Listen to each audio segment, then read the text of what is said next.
So our second topic is cell division. So हमने cell theory में modern cell theory 1855 by Rudolf Virchow कि उसमें पढ़ा था ओमनिस सेलुला ई सेलुला। उन्हीं ने ये सिद्धांत सेल डिवीज़न का दिया था।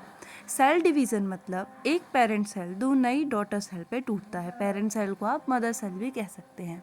Formation of new sales from pre existing cells. देखो, अगर आप पूछो कि नए लोग कैसे आते हैं तो मैं कहूँगी कि सेल से। हम लोग सेल से बने हैं। और सेल कहाँ से आती है? तो वो पहले की सेल से आती है। अब पहले की सेल, उससे भी पहले की सेल। अब देखो, जैसे आप ओवम मिला, स्पर्म मिला और फिर नया बच्चा बना। अब नया बच्चा जब मैच्योर होएगा फिर वो, तो ये प्रोसेस चलती जाती है। तो पेरेंट सेल या मदर सेल दो डॉटर सेल में टूटती है। और ये जो टूटने का टाइम पीरियड है ये भी बहुत बड़ा है। और हमें अब यही पढ़ना है कि ये प्रोसेस एक्चुअली होती कैसी है। तो देखो, जब कभी भी पेरेंट सेल जब न्यू डॉटर सेल्स बनाएगी तो वो न्यू में ही डायरेक्ट डिवीजन नहीं कर लेगा अपना। पूरी एक इसकी सेल साइकिल होती है जिसको हम अभी इस डायग्राम की मदद से समझने वाले हैं। सबसे पहले तीन टाइप के हमारे सेल डिवीज़न होते हैं, ए माइटोसिस, माइटोसिस और मियोसिस। सो ए माइटोसिस बहुत ही बेसिक लेवल का सेल डिवीज़न होता है। ये उनमें होता है जिनमें ज़्यादा डेवलपमेंट नहीं होता, जैसे एमीबा, पैरामीशियम टाइप की सेल्स में। इनमें क्या होता है, क्रोमोसोम्स नहीं होते हैं, जस्ट सेल डिवीज़न हो जाता है। माइटोसिस में क्या होता है, जो पेरेंट सेल होता है और जो डॉटर सेल होते हैं उनमें सेम नंबर ऑफ क्रोमोसोम्स होते हैं, ठीक है। और जो मियोसिस में होता है उसमें पेरेंट सेल में और डॉटर सेल में हाफ नंबर ऑफ क्रोमोसोम होते हैं। मान लो कि पेरेंट सेल में 2x है तो माइटोसिस में भी 2x ही होंगे, लेकिन मियोसिस में क्या होंगे, सिर्फ x होंगे। अब जो ए माइटोसिस में बैक्टीरिया, अमीबा, पैरामीशियम में होता है। माइटोसिस हमारे पूरे शरीर की सेल्स में होता है एक्सेप्ट फॉर रिप्रोडक्टिव, है ना। रिप्रोडक्टिव ऑर्गन्स में ऐसा नहीं होता है, जैसे फीमेल्स के लिए ओवरीज और मेल में टेस्टिस, वहाँ मियोसिस होता है। क्यों? क्योंकि देखो, हमारे पास कितने नंबर ऑफ क्रोमोसोम्स है, 46, और इतने ही 46 स्पर्म में भी होंगे, 46 ओवम में भी होंगे। अब 46 और 46 मिल जाए तो 92 क्रोमोसोम हो जाएंगे बच्चे में। तो ये तो भाई बहुत गड़बड़ बात हो जाएगी। इसलिए क्या होता है, 46 नंबर ऑफ क्रोमोसोम में मियोसिस में ओनली 23 जाते हैं, ठीक है। 23 जाते हैं तो बच्चे में आधे गुण मम्मी से आधे गुण पापा से ऐसे आ जाते हैं और 46 हो जाता है। अब वो जो पापा वाला जो एक वो सेक्स डिटर्मिनेंट क्रोमोसोम होएगा वही बच्चे का जेंडर बताएगा। ये हमने पिछले टॉपिक में पढ़ा था। देखो, जब भी सेल डिवाइड होगा हमें पता है कि सेल के दो पार्ट्स होते हैं। एक तो हमारा साइटोप्लाज्म वाला, अगर हम अदर ऑर्गेनल्स को नहीं देखें, और एक होता है न्यूक्लियस वाला। तो जब कभी भी सेल डिवाइड होएगा ना, सबसे पहले उसका न्यूक्लियस डिवाइड होएगा और उसके बाद फिर साइटोप्लाज्म डिवाइड होएगा। तो ये जो न्यूक्लियस डिवाइड होता है, न्यूक्लियस को हम क्या कहते हैं, कैरियोटिक, है ना। कैरियोटिक में हमने पढ़ा है कैरियो। तो कैरियो का जब काइनेसिस मतलब डिवीजन होएगा, मतलब न्यूक्लियस का डिवीजन कहलाएगा कैरियोकाइनेसिस।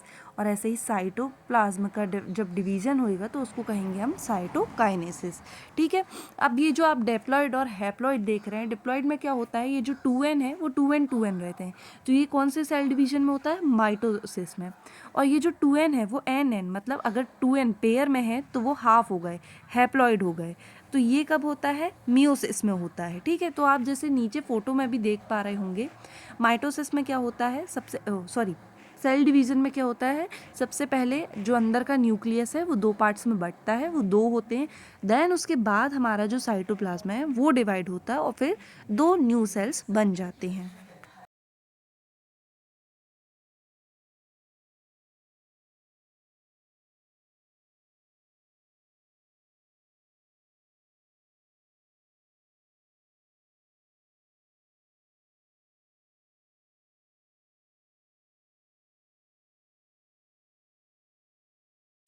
सो देखो, दो फेज़ आती हैं। एक होती है हमारी, ये जो आप पीपीटी ये फोटो देख रहे हैं उसमें आप देख सकते हैं इंटरफेज होती हैं, है ना, G1, S और G2। उसके बाद क्या आती है, हमारी एम फेज़ आती है। सबसे पहले जब कोई भी न्यू सेल बनती है ना, तो वो मैंने जैसे बोला बिल्कुल डिवाइड होना चालू नहीं कर पाती, वो ये 2 फेज से गुजर के डिवाइड होती है।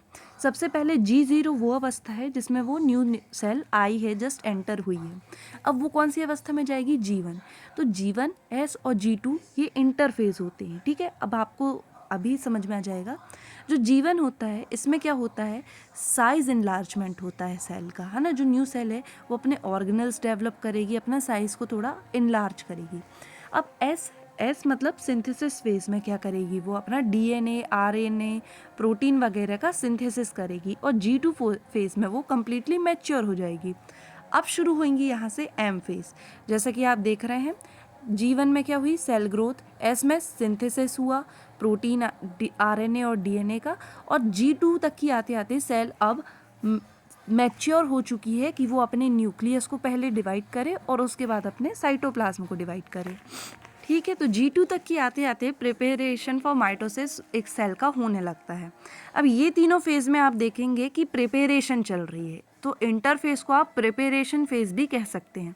अब M फेज से असली जो कैरियोकाइनेसिस है वो चालू हो जाएगा। कैरियोकाइनेसिस के आप देखो 4 स्टेप्स होते हैं, उसके बाद साइटोकाइनेसिस लिखा है, मतलब कैरियोकाइनेसिस के बाद ही साइटोकाइनेसिस होता है। तो कैरियोकाइनेसिस को हम 4 भागों में पढ़ेंगे, 4 पार्ट्स में पढ़ेंगे। प्रोफेज, मेटाफेज, एनाफेज और टेलोफेज। देखो प्रोफेज का मतलब तो माइटोसिस जो वर्ड है वो दिया था वॉल्टर फ्लेमिंग ने 1879 में, ठीक। तो ये जो माइटोसिस है, मैंने जैसे बताया, शरीर के सारे अंगों में एक्सेप्ट फॉर रिप्रोडक्टिव ऑर्गन्स ये सब जगह टेक प्लेस करता है, इसलिए इसको सोमेटिक डिवीजन कहते हैं, सोमेटिक सेल डिवीजन। अब सोमा का मतलब होता है बॉडी, तो मतलब बॉडी के लगभग सारे पार्ट्स में कौन सा डिवीजन होता है, माइटोसिस सेल डिवीजन होता है, ठीक है। तो ये जो रेस्टिंग फेज या इंटरफेज है, जैसे मैंने बोला, तो इसको आप रेस्टिंग फेज भी मान सकते हैं या प्रिपरेशन फेज भी मान सकते हैं। इसमें सेल प्रिपेयर हो रही है, बड़ी होने के लिए मैच्योर हो रही है ना, मतलब ये समझ लीजिए आप, ठीक है। तो 4 फेज होते हैं, फर्स्ट वाले से शुरुआत करेंगे, प्रो फेज। तो प्रो फेज में मतलब प्रो का मतलब होता है फर्स्ट, है ना, फेज का मतलब अवस्था। तो जो पहली अवस्था होती है वो होती है प्रो फेज की अवस्था। इसमें क्या होती है, 4 चीज़ें होती है, आपको चारों याद करनी होंगी। देखो फर्स्ट स्टेप जो होता है प्रोफेज में, वो क्या होता है, जो क्रोमेटिन का नेटवर्क है, क्रोमेटिन नेटवर्क है, वो कंडेंसेशन की प्रोसेस में जाके क्रोमोसोम बनता है, ठीक। It is the first step in which formation of fully developed chromosomes takes place, है ना। क्रोमोसोम्स बनते हैं क्रोमेटिन नेटवर्क से, ठीक। उसके बाद क्या होता है, जो सेल में न्यूक्लियर मेम्ब्रेन होती है वो गायब होने लगती है, वो ख़त्म हो जाती है। न्यूक्लियोलस जो कि क्रोमेटिन नेटवर्क के वन एंड से जुड़ा होता है वो भी गायब हो जाता है। और जो सेंट्रोसोम्स होते हैं, जो सेल डिवीजन में मदद करते हैं, वो क्या करता है, अपने आप को डुप्लीकेट करता है और सेल की दोनों पोल्स की तरफ, मतलब एक आगे, एक ऊपर की तरफ और एक नीचे की तरफ जाके प्लेस कर लेता है, मतलब सेटल हो जाता है वहाँ। 4 चीज़ें हुई, क्रोमेटिन का नेटवर्क, क्रोमेटिन नेटवर्क कंडेंस होके क्रोमोसोम बने, न्यूक्लियर मेम्ब्रेन डिसअपियर हो गई, न्यूक्लियोलस खत्म हो गया और क्रोमोसोम ने डुप्लीकेट हुआ और पोल्स के टूवर्ड्स सेटल हो गया। अर्ली प्रोफेज मतलब शुरुआती प्रोफेज में क्या होता है, जैसे आप देख रहे हो, सेंट्रोसोम डुप्लीकेट हुआ और एक वहीं रहेगा और एक यहाँ पे नीचे आके सेटल हो जाएगा। न्यूक्लियोलस जा चुका है, क्रोमेटिन नेटवर्क अब धीरे धीरे छोटा हो रहा है, मोटा हो रहा है और क्रोमोसोम बन रहा है और न्यूक्लियर मेम्ब्रेन भी धीरे धीरे डिसअपियर हो रही है। इसके ख़त्म होते होते तक, मतलब मेटाफेज के शुरू होते होते तक क्या होता है, हम ये देखते हैं।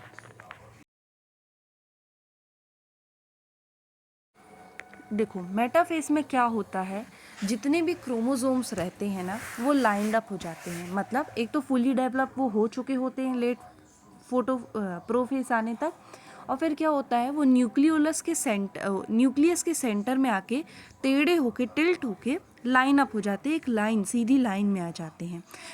First step is all chromosomes are lined up in the centre of the nucleus.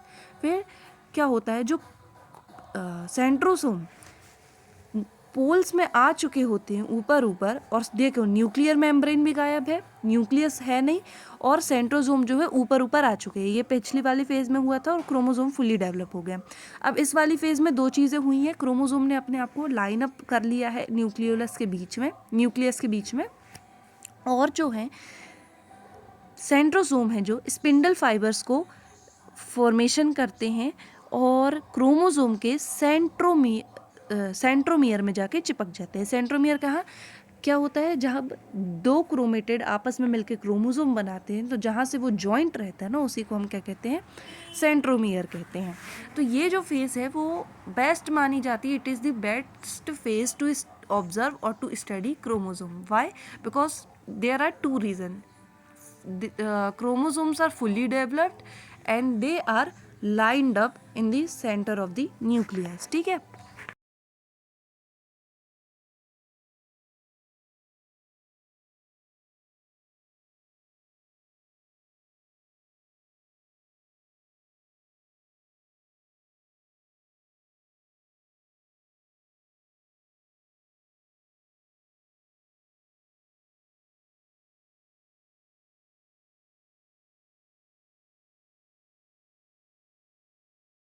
ये देखिए क्रोमोसोम लाइंड अप है और स्पिंडल फाइबर चिपक चुके हैं। अब स्पिंडल फाइबर के चिपकना आप देखिए, ये जो क्रोमोसोम का ये ऊपर वाला पार्ट होता है उसे हम कहते हैं एस्टर, और जो ये जो स्पिंडल फाइबर निकले होते हैं उनके ट्यूब्स को क्या कहते हैं हम, माइक्रोट्यूबल। ठीक है, काइनेटोकोर माइक्रोट्यूबल। अब देखो इसमें क्या होता है, अब देखो शुरू से देखो तो क्या क्या हुआ। सबसे पहले क्रोमेटिन नेटवर्क क्रोमोसोम में बदल गए, फर्स्ट फेज प्रोफेज में। न्यूक्लियोलस गायब हो गया, न्यूक्लियर मेम्ब्रेन गायब हो गई, और जो सेंट्रोसोम है उसने अपने आप को डुप्लीकेट किया और पोल्स की तरफ बढ़ गए। अब सेकेंड फेज जो हमारी है विच इज़ मेटाफेज। मेटाफेज में क्या क्या हुआ, स्पिंडल फाइबर्स ने क्रोमेटिड की जो मतलब सेंटर आता है क्रोमोसोम का, सेंट्रोमियर, उसमें अपना धावा बोल दिया, उनको पकड़ लिया, जैसे कि आप इस फिगर में देख पा रहे हैं। और उसके पहले क्या हुआ था, क्रोमोसोम्स ने अपने आप को न्यूक्लियस के बीच में लाइन अप कर लिया था। ठीक है, अब ये सब प्रोसेस देखो न्यूक्लियस के अंदर ही चल रही, क्योंकि देखो न्यूक्लियस गायब नहीं हुआ है, ये बात ध्यान रखना। न्यूक्लियर मेम्ब्रेन गायब हो गई है, न्यूक्लियस तो रहेगा ही क्योंकि न्यूक्लियोप्लाज्म भी है ना। अब देखो एनाफेज में क्या होता है, दो चीज़ें होती हैं एनाफेज में, है ना। तीन चीज़ें समझ लीजिए आप, तीन चीज़ें, वो तीन चीज़ें क्या होती हैं, देखो ये जो स्पिंडल फाइबर हैं ये धीरे धीरे क्या होते हैं, शॉर्ट होने लगते हैं, है ना। शॉर्ट होते हैं तो ये जो क्रोमोसोम में चिपके हुए हैं, है ना, एक ऊपर से एक नीचे से, तो ये अपनी तरफ खींचने लगते हैं और प्रेशर के कारण क्रोमोसोम जो है आधे आधे टूट जाते हैं। तो देखो क्या क्या होता है, spindle fibre get short and condensed हो जाते हैं और ये पुल करने लगते हैं क्रोमोसोम्स को टूवर्ड्स दी पोल, और ऐसे ही क्रोमोसोम खिंचते खिंचते खिंचते खिंचते क्रोमेटिड में बदल जाते हैं। और ये प्रोसेस इंश्योर करती है कि इक्वल सेट ऑफ क्रोमोसोम जाएं दोनों जो डॉटर सेल बनेगी उनके अंदर। अब देखो टेलोफेज। टेलोफेज में क्या होता है, ये लास्ट फेज होती है और इसमें देखो पुरानी चीज़ें फिर से होने लगती है। देखो अभी तक की क्या क्या हुआ, क्रोमेटिड बन गए, क्रोमोसोम टूट के क्रोमेटिड बन गए और पोल्स के पास सेट हो गए। अब इसमें क्या होएगा, क्रोमोसोम जो है फिर से मतलब अब दो दो जगह हो गई, ये दोनों जगह अलग अलग बन गए हैं, है ना। तो क्रोमोसोम्स जो है फिर से क्या होने लगेगा, डीकंडेंसेशन होने लगा होगा, और वो फिर से क्या बन जाएंगे, क्रोमेटिड नेटवर्क में कन्वर्ट होने लगेंगे। फिर से न्यूक्लियोलस फॉर्म होने लगेगा, फिर से न्यूक्लियर मेम्ब्रेन आ जाएगी दोनों क्रोमेटिन नेटवर्क क्रोमोसोम नेटवर्क के पास। ठीक है, देखो जैसे ये अलग अलग हो गए थे ना दोनों, स्पिंडल फाइबर ने खींच खींच के पोल्स तक की ले आया था, एजेस की तरफ मूव हो गए थे, है ना। डॉटर क्रोमोसोम्स जो हैं अब वो क्या हो गए, फिर से उन लोग क्रोमेटिन नेटवर्क में बदल गए, फिर से न्यूक्लियोलस आ गया, फिर से न्यूक्लियर मेम्ब्रेन आ गई, और दो यहाँ तक कि आप देख सकते हैं दो न्यूक्लियस बन चुके हैं। अब आप यहाँ देख लीजिए, है ना। तो यहाँ टेलोफेज के बाद यहाँ पे अब जो स्पिंडल फाइबर्स हैं ये खत्म हो जाएंगे, है ना। अब दो आप देख सकते हैं, ये दो न्यूक्लियस टाइप के बन चुके हैं। जो सेंट्रोसोम है वो अपने स्पिंडल फाइबर वापस खींच लेगा और सेंट्रोसोम भी धीरे से गायब हो जाएगा। अब आप देख सकते हैं कैरियोकाइनेसिस की जो पूरी प्रोसेस है यहाँ आके ख़त्म हो गई। अब मैंने बोला था न्यूक्लियस के बाद क्या डिवाइड शुरू होने लगेगा, साइटोप्लाज्म। तो जब साइटोप्लाज्म डिवाइड होना शुरू करेगा उसको, उस प्रोसेस को हम कहते हैं साइटोकाइनेसिस। ठीक है, साइटोकाइनेसिस। तो साइटोकाइनेसिस में सिंपली क्या होएगा, ये जो दो चीज़ें अलग अलग बन गए ना न्यूक्लियस, वहाँ से साइटोप्लाज्म अपने आप को कॉन्ट्रैक्ट कर लेगा, है ना, और 2 इक्वल स्मॉल सेल्स में बदल जाएगी, मदर सेल डॉटर सेल में बदल जाएगी। यहाँ पे जो कैरियोकाइनेसिस प्रोसेस है हमारी ये खत्म हो गई, ठीक है। प्रोफेज, मेटाफेज, एनाफेज और टेलोफेज के बाद अब शुरू क्या होगी, अब देखो जो अब फिर से जो डॉटर सेल्स बनी, फिर से वो अपने रेस्टिंग फेज मतलब G0 से G1 G2 G1 S और G2 फेज में जाएंगी। उसके बाद फिर से उनका क्या होने लगेगा, प्रोफेज, मेटाफेज, एनाफेज और टेलोफेज आएगा और उनका न्यूक्लियस डिवाइड हो जाएगा, फिर उनका साइटोप्लाज्म डिवाइड हो जाएगा और फिर से वो मदर सेल बन जाएंगी, फिर डॉटर होंगी। ऐसे ही ये प्रोसेस कंटिन्यू चलती रहेगी और ये सेल साइकिल भी चलती रहेगी।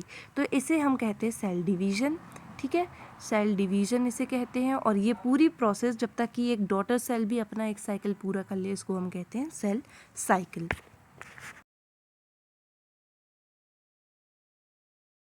देखो माइटोसिस में जैसे हमें पता है कि अगर मदर सेल के पास 46 है तो डॉटर सेल के पास भी 46 ही जाएंगे। म्योसिस में क्या होता है, 46 है तो 23 जाएंगे, मतलब हाफ जाएंगे। क्या होता है म्योसिस में, ये सिर्फ रिप्रोडक्टिव ऑर्गन्स में होते हैं, जैसे मैंने बताया है ना। फॉर्मेशन ऑफ गैमीट्स किसकी वजह से हो पाता है, म्योसिस की वजह से हो पाता है। देखो म्योसिस में क्या होता है, माइटोसिस ही 2 बार हो जाता है ना। जैसे माइटोसिस में क्या हुआ, पूरी साइकिल हुई, है ना, इसके बाद यहाँ 2 बार माइटोसिस हो जाएगा। जैसे G1 G0 तो वो रहेगा ही, है ना। इसके बाद 2 बार रेस्ट नहीं करेगी कोई भी सेल। क्या होएगा, G0 से G1 जाएगी, G1 से S जाएगी और S से G2 जाएगी। इसके बाद क्या होएगा, फिर प्रोफेज 1, फिर प्रोफेज 2, फिर प्रोफेज 1, है ना, उसके बाद फिर मेटा, एना, टेलो, फिर प्रोफेज 2, मेटाफेज 2, एनाफेज 2 और टेलोफेज 2। और ऐसे ही जो उनको रेस्ट नहीं मिला, आप समझ लो, तो वो लोग आधे के आधे हो गए, ठीक है।